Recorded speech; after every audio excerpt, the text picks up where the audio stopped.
There's a saying that goes, it's not necessarily happy people who are grateful, it's grateful people who are happy.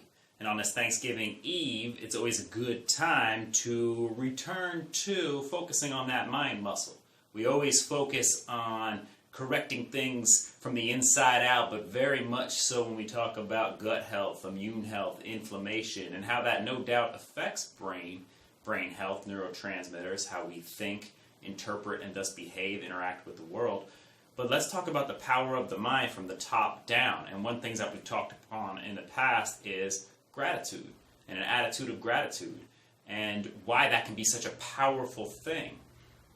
If we work on honing that muscle, that attitude of gratitude, if we work on focusing on what we have rather than what we lack, focusing on what's right rather than what's wrong. We can find countless things on either side, but it's a choice. If we work on that, that is a malleable part of our brain and the way we see the world, and thus the physiological reactions that take place downstream. Stress reactions, negative emotions. It's not just in between the ears and makes us feel blue or down, but it actually has physiological effects in the body. Cortisol going up, a stress reaction, inflammation going up, immune function down.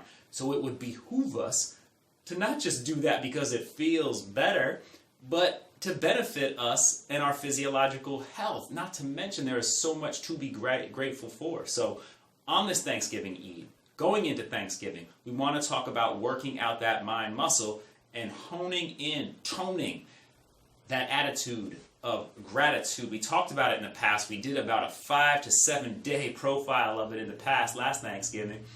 But let's go a little bit further. Here are some examples of how you can do so. One of them would be by something called framing or reframing.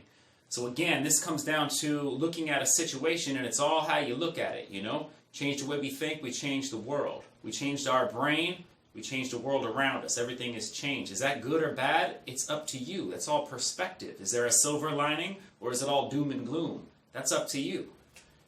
If we look to frame and reframe, we again start to focus on what's right instead of what's wrong. An example of this is sometimes when I'm putting two of my boys to bed at night, we're doing a little story time and things like that, we'll bring up, I'll say, is there any, this is 365 days a year, which is when you've been practicing an attitude of gratitude, not just on Thanksgiving, but I'll bring up and say, is there anything that you're thankful for? Anything. It can be anything. And at their age, 4 and 6, they're saying candy. They're saying my Legos. They're saying this and that, and that's fine. I don't correct them. That will evolve throughout the year. As I was talking with a patient today, and she was talking about a 14-year-old on Thanksgiving when they went around saying everything they were thankful for. And this man just unloaded almost this stoic version of what he's thankful for, and silver linings, and not taking things for granted, and don't know what you got till it's gone. That may evolve, but I'm starting to instill that attitude of gratitude in these guys at a young age. So when I said to my boy, one of them I said, what are you thankful for? He listed one thing, but then he said, you know what I'm not thankful for? When people have a shopping cart outside and they're bringing up their groceries and I'm trying to sleep and it wakes me up. So we look at that, and now we can look at that from a negative side, or we can reframe that a little bit and say, well then, what you are thankful for is peace and quiet, and you are thankful for the ability to sleep. So let's be thankful for that when it exists and not wait till it's gone and it is absent for us to then wish the opposite was true.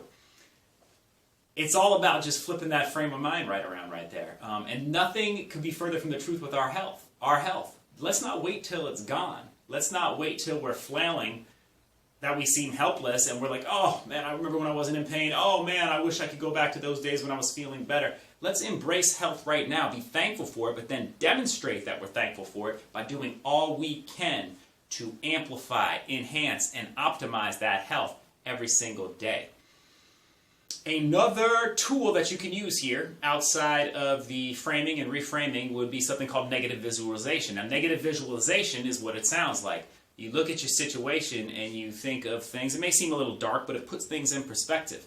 Here's an example of how this went the other day. This was about a week ago. Again, an example of my own life. I'm driving home. I was irritated at something or another. Something with the family. I'm going back to the house. Something was bugging me. It was on my mind.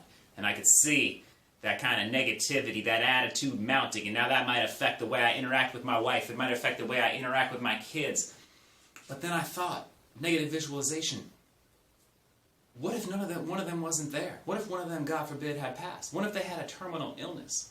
What if there was some catastrophe and something was going on there? I would give anything to go back to this situation right now and this problem that is irking me a little bit, perceived as a problem. I would do anything to switch places and go back to that point and say, man, I wish I could go back to that where I was annoyed because of this.